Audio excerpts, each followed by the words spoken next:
Hello, Harlan family. I'm Miss Cornelius, and today I'm going to be reading Grace for President in honor of President's Day on Monday. One Monday morning in September, Mrs. Barrington rolled out a big poster with all of the president's pictures on it. Grace Campbell could not believe her eyes. Where are the girls? That's a very good question, said Mrs. Barrington. The truth is, our country has never had a woman president. No girl president? Ever? Grace asked. No, I'm afraid not, said Mrs. Barrington.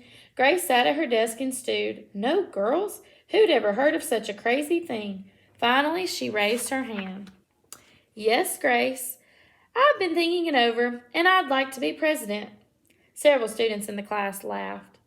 Well, I think that's a star-spangled idea, Grace, said Mrs. Barrington. In fact, we can have our own election right here at Woodrow Wilson Elementary. The snickering in the room stopped. Grace smiled. Would anyone else like to run for president? Mrs. Barrington asked the class. Nobody raised their hand. Becoming president was going to be easy, Grace thought. The next day, Mrs. Barrington made an announcement. In the name of democracy, I have invited Mr. Waller's class to join our election.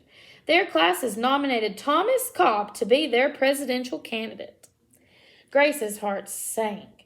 Thomas was the school spelling bee champion. His experiments always took a blue ribbon at the science fair, and he was captain of the soccer team. Becoming president wasn't going to be so easy after all, Grace thought. I'm Texas, said Anthony. I'm New Hampshire, said Rose. I'm Michigan, said Robbie. What does the number 17 mean? Each state is assigned a number of electoral votes. That number is determined by how many people live in that state, said Mrs. Barrington. Each of you will be a representative for your state. Altogether, our country has 538 electoral votes. Mr. Waller explained. On election day, the candidate who receives 270 electoral votes or more wins the election. Why 270? Asked Rose. That's more than half of all the electoral votes, Mr. Waller said. Becoming president really wasn't going to be so easy, Grace thought. Grace came up with a campaign slogan. Make history. Vote Grace Campbell for president. Thomas came up with his own campaign slogan. Vote for Thomas Cobb, the best man for the job. Grace listened to what issues were important to the students, and she made a list of campaign promises.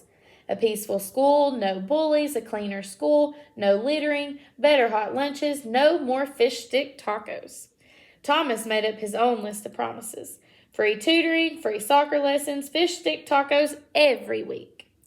Grace made campaign posters and buttons. Thomas made posters and buttons too. Each week, the teachers set aside time for the candidates to meet with their constituents. Polls were taken. Voters were making their choices. Grace continued to campaign. At recess, she gave speeches. During lunch, she handed out free cupcakes. After school, she held rallies. Meanwhile, Thomas wasn't worried. He had cleverly calculated that the boys held slightly more electoral votes than the girls.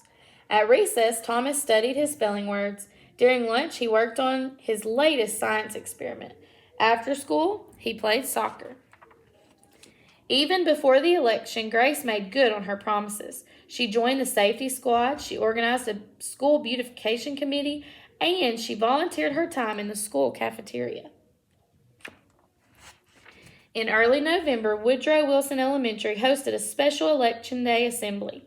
Grace and Thomas took their places on stage as the school band began to play.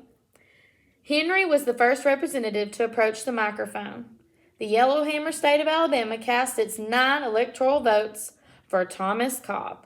Fletcher said, the last frontier state of Alaska cast its 3 electoral votes for the best man for the job, Thomas Cobb. Hannah called out, the Grand Canyon state of Arizona cast its 10 electoral votes for Grace Campbell, and so it went. State after state after state cast their electoral votes. The scoreboard in the gymnasium kept track of all the totals. The voting demonstration was quickly coming to an end. Clara approached the podium. The Badger State of Wisconsin cast its 10 votes for my best friend, Grace Campbell. Grace looked at the scoreboard. Thomas had 268 electoral votes. She had 267. There was only one state still unaccounted for: Wyoming. Thomas grinned. Grace felt sick. Sam walked up to the microphone. He looked at Thomas. He looked at Grace. He looked down at Grace's handmade flag. He looked at Grace. Sam didn't say a word. "What are you waiting for?" Thomas whispered. The band stopped playing. All eyes were on Wyoming. Finally, Sam cleared his throat. The Equality State of Wyoming cast its 3 electoral votes for Grace Campbell. The gymnasium erupted in loud cheers and a few boos. Mrs. Barrington approached the podium. With 270 electoral votes, the winner is Grace Campbell. Thomas looked stunned. Grace hugged Sam. "Why did you do it?" she asked. Sam handed Grace his flag. "Because," he said, "I thought you were the best person for the job." The following week, the students in Mrs. Barrington's class were preparing for their career day presentations. Grace volunteered to go first. She stood at the front of the room and glanced at the poster still hanging on the wall. "My name is Grace Campbell, and when I grow up, I'm going to be President of the United States." This time, everyone believed that she would. The end. Good night, Harlan.